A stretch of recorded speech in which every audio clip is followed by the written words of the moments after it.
All right, come on. As one Crookshank, your one and only Move Swiftly speaker, checking in for a daily Move Swiftly thought, giving you a perspective on teamwork that you will not get anywhere else.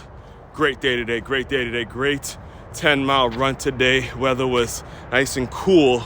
We'll call it Florida cold, see you bundled up a little bit, but it was a great, seeing that the weather was so good, the 10 miles came really easy. Ate great yesterday. Great meal full of broccoli and some spinach, and some I think it was rosemary rice too. It was great. It's a great meal. Body feels great. Looking forward to really kicking this thing into high gear as we get into that season where it's all about half, and then trying to ultimately get the full marathon done. It's all about just, eating right, staying on the proper regimen, all that kind of stuff, right? So as far as today's Move Swiftly thought, I want to dive into some comments that I heard about a couple of days ago. I think the press conference happened a few weeks ago. Recording this, it's approaching the second week in March. I believe it's March 7th. So happened sometime late February, just about a week ago, I believe, if I'm not mistaken, by head basketball coach at St. John's University, Rick Pitino, the legendary Rick Pitino. And so before I even get into it, just nice to see him back, nice to see him back coaching big time basketball.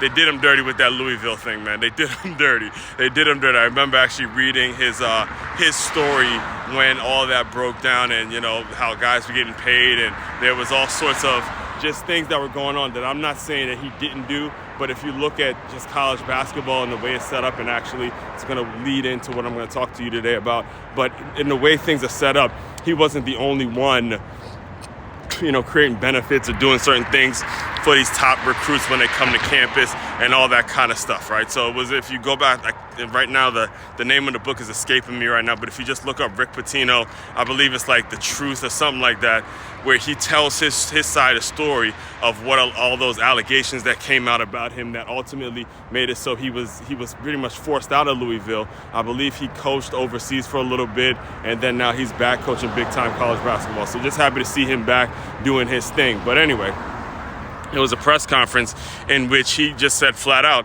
he's not recruiting high school kids. They're not recruiting high school players at this point. And you got to think, listen, I have a football background. And when it comes to NIL and the transfer portal, obviously now things are getting to the point where high school kids are losing positions. But, football is 150, there's hundreds of, I believe it's like 100 slots or a lot more players than it is basketball. So when it comes to basketball, you're only recruiting about 10, 15 guys you're only recruiting maybe 3 or 4, maybe 5 guys to come in, depending on where your roster is. It's not a lot of players, all right? It's not a lot of players. So when you align that with the transfer portal and the things that are going on NIL-wise and who's getting paid, who's not getting paid, where the money's going to come from, all of that stuff is going to affect the actual high school athlete. And I'm bringing all this up for you to explain to you, especially as we're approaching basketball season,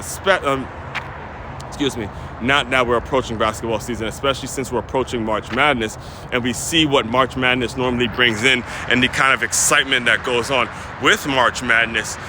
You got to understand, as a high school player, you have to start get very realistic of where you can play.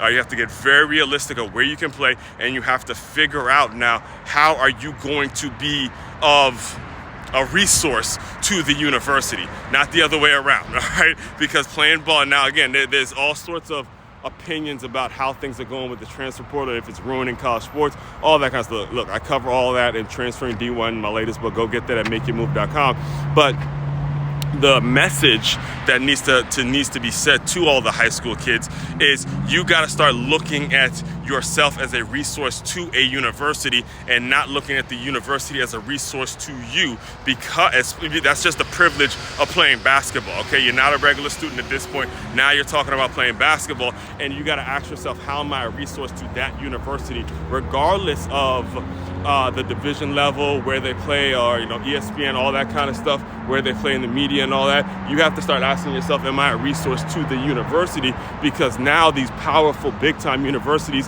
have the leverage that they need to not have to cater and massage a bunch of high school kids' ego and make them feel like they're better than they are, and chase them around with recruiting and all that. They can now just jump in the portal.